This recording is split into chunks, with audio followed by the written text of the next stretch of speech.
Well, despite my shout out on Facebook and getting lots of comments from valeters and recommendations from people for valeters and messaging said valeters, none of them got back to me. So, as busy as I am, I just need to crack on and clean these myself and get them photographed. Bit disappointing, thought might be able to find someone local, reliable that I could get to do the valets for me, and I could have had these two done while I cracked on with something else. But there you go. I do find it strange that they bother messaging and then you reply and you get nothing back, but obviously you're busy enough as it is. So let's crack on. Just basically nothing really to show, just going to give them a bit of a wax, a clean. They're both super clean inside, so I won't need a lot on that front, and this just wants a really good polish to make sure it really shines. It'll sell itself like that, I think. To be fair, this must be one of the cleanest 500s I've ever had, and I've done lots of 500s. It's not an awful lot I can do to it. I went to clean the door shuts, but look at them. They're mint. Seats don't have any staining on, they normally got water staining on. Even in the boot, when I went to clean, normally they get absolutely filthy around up the top here underneath the lip of the boot. Even that's mega clean. I had to clean underneath the wheel well because that had gathered dirt as it normally does, and the carpet was a bit grubby, so I cleaned that. But other than that, flipping heck, it's I've done underneath the engine bay. So I'm just going to do the interior spruce with some plastic gloss. But yeah, mega clean. Like I say, just done the cam belt on it and had it serviced and had it MOT'd. So this will be one that should only be a couple of hours into at most. So guys, some of you might be interested in knowing where I am with this claim on the I-10 with BCA. So the situation is that the car I got only had a condition report, but the condition report went round the car and noted that there was previous poor repair on paint, tailgate was rusted, handle, offside outer door handle was broken, the bonnet was chipped, the bumper was chipped, all that. But then let's go through here, and it's talking about wheel offside scratched, wheel offside rear scratched. So they've checked the wheels. Yeah, so they walked round and checked the wheels and noted their scratch, but nowhere in there does it say anything about the wheel being bent. Now, you could not have gone around that car and checked the wheels and not seen the wheel was bent, as many of you spotted on the video, pretty much straight away. So I put my claim in based on the grading of the vehicle. So as far as I'm concerned, the grading was incorrect. It was graded as 3. That's quite a fundamental problem. It should have been graded lower than 3. So I put my claim into BCA on the 1st of this month. After 2 days hearing nothing, I called them up and chased them up. They went, oh yeah, no, it's going over to the grading team. Another 2 days passed, I got nothing. I rang them up. I said, yeah, I've got to chase the grading team. We're now on the 9th. I called them yesterday, sat on hold all day, got no answer. It gave me the option to click a button and get a call back after 3. I got no call. So I emailed them. I got no response on the email. So this morning I've called, been sat in a queue, got no answer, gave me the option to get the call back again. Eventually I just sat on hold and got hold of someone, and this is what they've told me. They've told me because we put it through across as a grading thing and it's actually a mechanical thing, the grading team can't take a look at it. Which I think is total rubbish. At the end of the day, the grading team went round and graded the wheels on the vehicle, and at no point did they say anything about that bend in the wheel. It's like I said to the guy on the phone, I said, so you're telling me your staff are trained to walk around the vehicle and look at if it's got like marks on the wheels, but if it's an unsafe bent wheel sticking at an angle, they're not to note it, they're not to put it down? It's a damaged wheel. Surely it's the same as a wheel that's got a scratch on it. It should be noted in the same way, but apparently not. So where am I with it? Well, they can't. The grading team won't look at it, and the assured team, it would normally be in a mechanical thing that the assured team would be looking at, but this didn't come with an assured report. It just came with a condition report. So the assured team won't look at it. So they said the only thing to do is speak to the branch and see if they want to do anything about it or not. This is where common sense doesn't come into play with bigger businesses.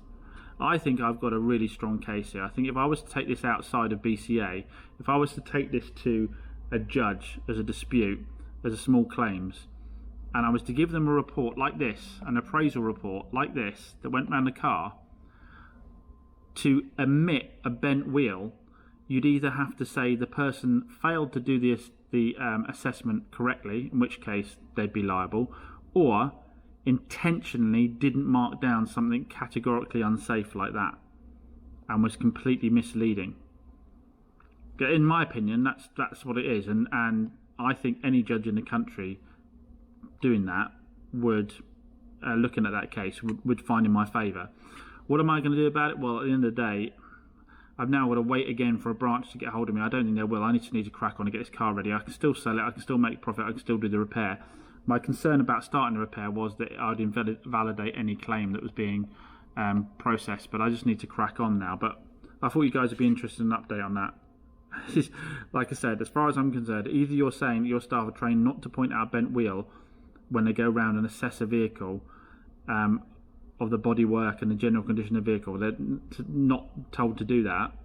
They're told to ignore it, or the person simply didn't do the grading correctly on the vehicle. As far as I'm concerned, it's an incorrect grading. Big companies, don't you love them? Right, so prepping the Picanto, giving it a good clean up. This dent is really bothering me, and as I said, I can't get the dent guy out. So what I'm going to do is, I know a lot of you said, oh, you can get dent pull out kits. That's too tight a dent for a dent pull out kit to pull. The glue wouldn't pull that out. I don't think it would anyway. But it is at a point where I think if I get the door card off and I just gently sort of rub on it with a end of a wooden hammer or something, I might be able to push this back out a bit. So I'm going to give that a go. So looking at it, there seems to be only, I haven't done the YouTube thing yet, but there seems to be a screw there and a screw there. And other than that, I think it must just be poppers. I'll just check, because often there's screws at the bottom down here, so I'll just double check that. We'll pop it off. Hopefully the window mechanism isn't too much in the way for me to get to it, but it'll only take 5 minutes to take it off and have a little look-see. Famous last words, eh? My door card off easy enough. Traditional enough though, the dent's there and there's a metal plate there, so I've got to try and get in from in here. See if I can feel it.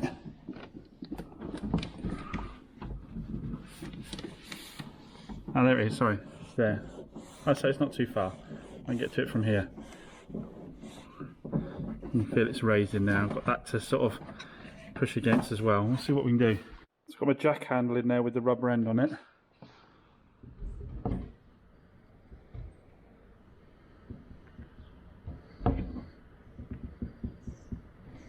Applying a bit of pressure to it.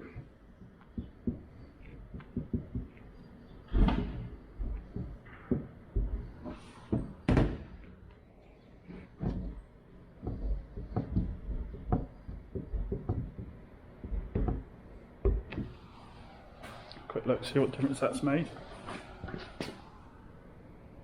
Bringing it out a bit. The lower section there still. Got a new set of lever bars still with the rubber tips on, so try a little bit of that as well, I think.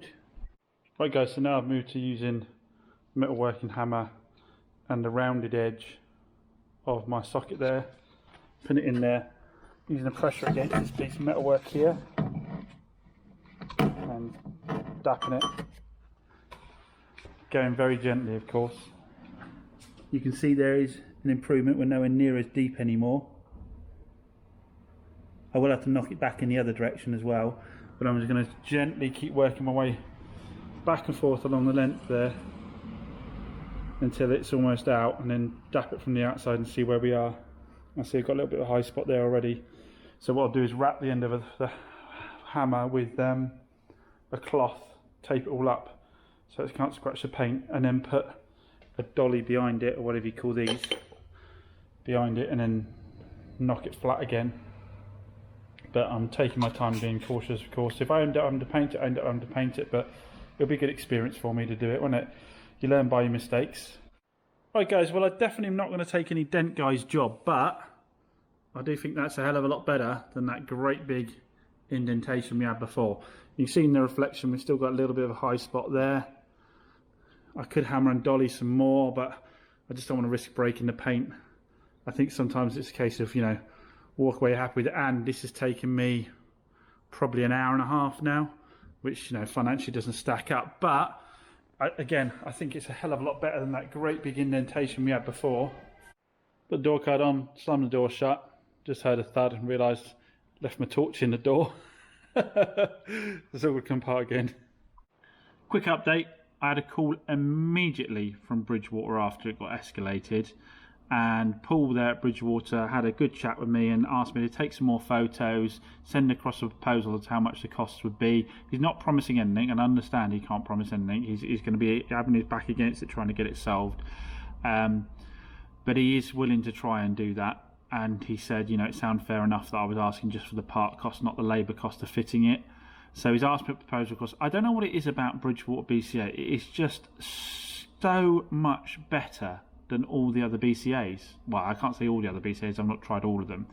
But Bridgewater, they're just on it. When you get there, you get your bits for your car straight away. You don't have to hang around. When you call them up, they're always friendly and helpful. I just find them absolutely brilliant. There's never any sort of, like some places you get a little bit of attitude and not care less. It's almost like a family run business up there. Everybody's just like really happy and helpful and everything. So I've said it before, and you know, hopefully someone from BCA might be watching this and say, look, whatever they're doing at Bridgewater, go down and train your other teams to do the same, because they need some Christmas bonuses as well, those Bridgewater lot, because they do such a cracking job. Anyway, I'm saying all that again, not under the expectation that Paul is going to get me any money. You know, I've got to try, and I think he's going to try his best for me. But yeah, fingers crossed. Hopefully something happens with that. But a week waiting with that team, over a week waiting with the other team. Bridgewater, within 30 seconds of putting the phone down, I get a call straight away. And when it's been escalated to Bridgewater, so you've got to give them kudos for that.